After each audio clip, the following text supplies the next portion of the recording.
September 20th, 2016. It took a day for me to see the news. The image of Terence Crutcher's body laid waste in the street, some 30 seconds from my childhood home.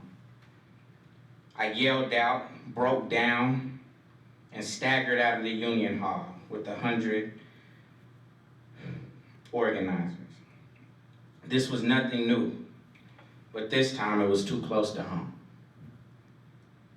It is in part the reason that today I am home. I could no longer justify fighting injustice across the country, knowing the historical and present day injustices that characterize the city of my birth. I share this for two reasons. I, like many in the African American community, will never erase the memory of Terence Crutcher's body, Terence Crutcher's blood on our street. In many ways, it was our own blood. But also, I love this city. I owe it my life, and like my father before me, I'm willing to dedicate my life for what it can be. I don't doubt many of you share this same conviction. Councilman Lakin, you manage a multi-billion-dollar philanthropic effort with the goal of improving this city.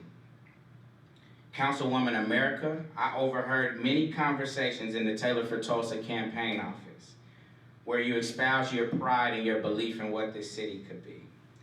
And you've acted that out in many ways. Mayor Bynum, you did it the right way, the humble way, sitting on the council for years, building relationships and making an honest effort to promote a vision for this city that everyone could get behind, regardless of their skin color. The first step in justice for Mr. Crutcher, the first step is justice for Mr. Crutcher. And the next step is justice for the people Mr. Crutcher loved, his family, his friends, his neighbors. Mayor Bynum, we did not accomplish the first step, but that was no surprise and it was not on you. We have long known that justice does not mean justice for us. The next step though, you can do something about that, like yesterday. Federal lawsuit aside, make a pledge to settle with the Crutcher family. We need to get beyond this matter. We have other matters to address, like the 77 recommendations, which are starting to feel like 77 check boxes, and we haven't even checked them all yet. I know you're a good man, but this isn't the time for good men.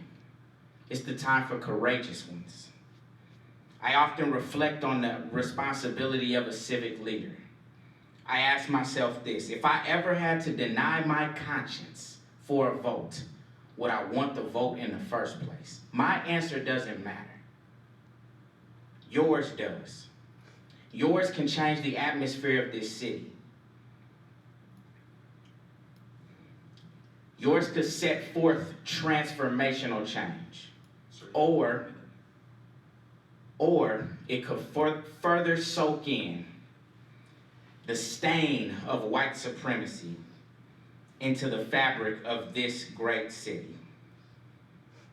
I came back to help. Never was I prouder than the day that Terence Crutcher Jr. enrolled in Greenwood Leadership Academy, a school that I helped start. I can't bring his father back, but I can help ensure that his son doesn't have the same fate as his father. And I can help bring solace to his family. And so can you. Acknowledge publicly that the city of Tulsa violated Terence Crutcher's civil rights. Immediately agree to implement the reforms requested by the Crutcher family and the community.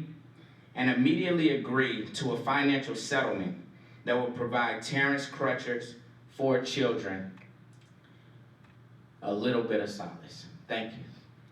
Thank you. Next speaker, please.